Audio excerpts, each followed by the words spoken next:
MBTI 연애 심리학을 읽고 싶다라는 분들은 이 영상에 댓글로 참여해 주시면 되는데요. 댓글에 내 MBTI 유형과 연애에 대한 고민을 밝혀주시면 5분을 선정해서 책을 보내드리도록 하겠습니다.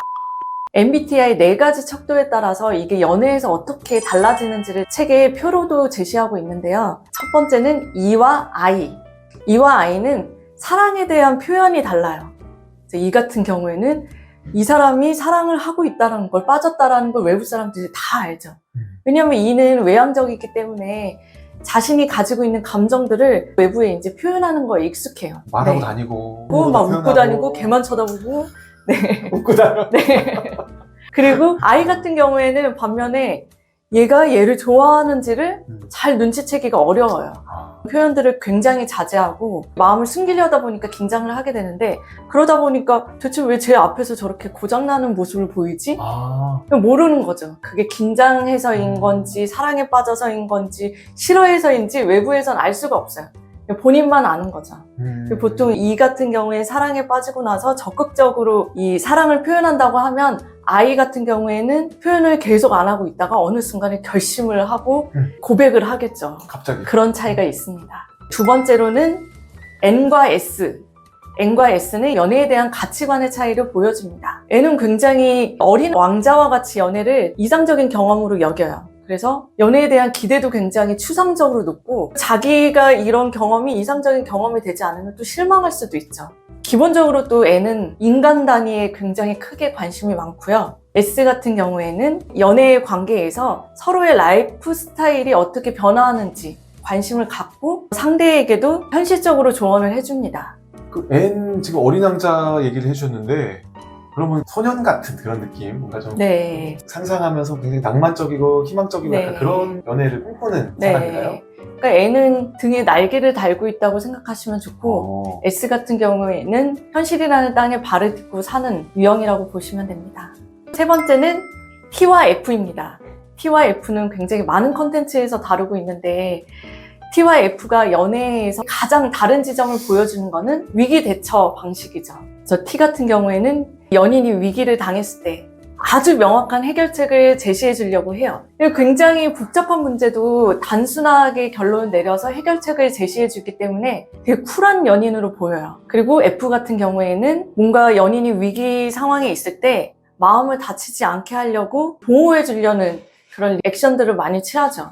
그래서 굉장히 F는 다정한 연인이다. 마지막 네 번째는 J와 P인데, J와 P는 연애에서 데이트 스타일이 다릅니다. J 같은 경우에는 상대가 뭘 좋아하는지 파악하고 자신과 상대의 취향을 적절하게 버무려서 이제 맞는 곳을 미리 계획하고 싶어 해요. 전날부터 이제 어디 갈래? 몇 시에 어디서 보자?까지 돼야 마음이 편하죠. 장소, 루트까지 쫙. 네. 근데 P 같은 경우에는 미리 전화하지 않을 수도 있어요. 그날 뭐 비가 올 수도 있고 어떻게 될지 모르잖아요. 그러니까 그날 딱 돼서 오늘 어디 가고 싶은데? 필이 거기로 향하는데? 그럼 그쪽으로 가서 여러 상황에 맞춰서 굉장히 유연하게 데이트를 하면 된다라고 생각하기 때문에 J와 P가 만나면 이런 지점에서 약간 다툴 수가 있는 거죠. J하고 P 같은 경우가 한편으로 이제 그렇지 않나요? 리드하는 쪽이 만약에 J다. J가 리드를 하면서 코스를 짜. 그럼 P 형이 따라가 주면서 즉흥적으로 뭔가 재미를 주는 거야.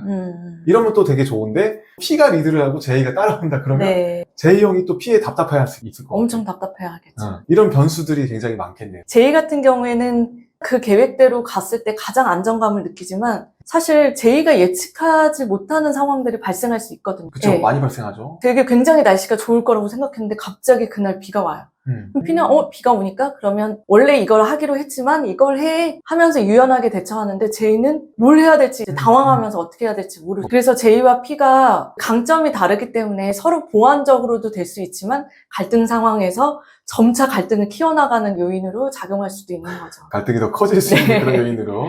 네. 네. 재밌네요. 그리고 그 위기 대처 방식 부분에 네. 남자는 뭔가 해결책을 자꾸 제시하려고 그러고 여성은 공감해주길 바라고, 그런 유튜브 콘텐츠도 많잖아요. 남녀의 네. 막 갈등 같은 것들 나오는, 그것과 굉장히 비슷한 것 같아요. T형의 그 갈등 해결 방식, 많은 정보를 주면서 도움을 주려고 하는 방식과 F형 입장에서는 나는 내 얘기를 좀 들어주길 바라는데 감정을 공감받지 못한다는 느낌이 들었고 서운해하고. 근데 MBTI를 8년간 추이를 본 논문을 보면 T와 F의 성별차가 나타나지 않고 있거든요. 아, 그래요? 네. 그런데 왜 이런 성고정화된 이미지가 있는지를 보면 남자분인데 T 같은 경우에는 실제로는 자기가 F일 수도 있어요. 근데 T가 통용되는 문화인 거죠. 그래서 자기의 F적인 성향을 드러내지 못했을 가능성이 높지 않을까. 반대로 여성의 문화에서는 이제 F가 강조되기 때문에 실제로 본인이 T인데도 T로 했을 때 너 왜 그렇게 차갑게 얘기해? 하면서 이게 통용이 안 되는 거죠. 그랬을 가능성이 있을 것 같고요. 실제로는 성향은 사실 남녀차가 발생하지 않아요. 문화차네요. 그죠? 그렇죠. 문화적인 부분이, 그러니까 좋은 남성으로서 기능하는 모습을 보여주고 싶고, 내가 여성한테 어필할 때도 멋진 남자로 보이고 싶어서 리드를 하기 싫은데 억지로 한다거나, 네, 그런 일들이 생기죠. 네, 그런 지점에서 MBTI가 순기능을 한다라고 보는 게 내가 어떤 유형인지를 자연스럽게 알고 그렇게 행동할 수 있게끔 하고 사람들도 그거를 그럴 수 있겠구나라고 서로 배려를 해줄 수 있기 때문에 네. 그 점에서 굉장히 긍정적으로 작용하고 있는 거죠. 그런 것 같아요, 진짜. 나는 이런 유형이기 때문에 굳이 인싸가 될 필요가 없어. 리더 역할을 할 필요가 없어. 라는 거를 스스로 좀 더 부드럽게 받아들이고 좀 내적인 괴리감을 느끼지 않아도 된다. 예전에는 그 사람이 누구인지를 상관하지 않고 단일한 가치를 이렇게 부여했는데 지금은 다 다를 수 있겠구나. 그럼 다 다른 강점을 가지고 있지라고 받아들일 수 있는 시대가 된 것 같아요. 네, 그러니까요. 좋은 세상이에요. 이 4가지 척도로 네. 가장 그 갈등이 위험한 순위를 제가 책에 제시하고 있는데요. 4위부터 갈까요? 1위부터 갈까요? 4위부터 가야 되겠다. 그죠? 네. 4위부터. 많은 분들이 궁금해 하실 테니까 더 네, 궁금하게. 거꾸로. 4위는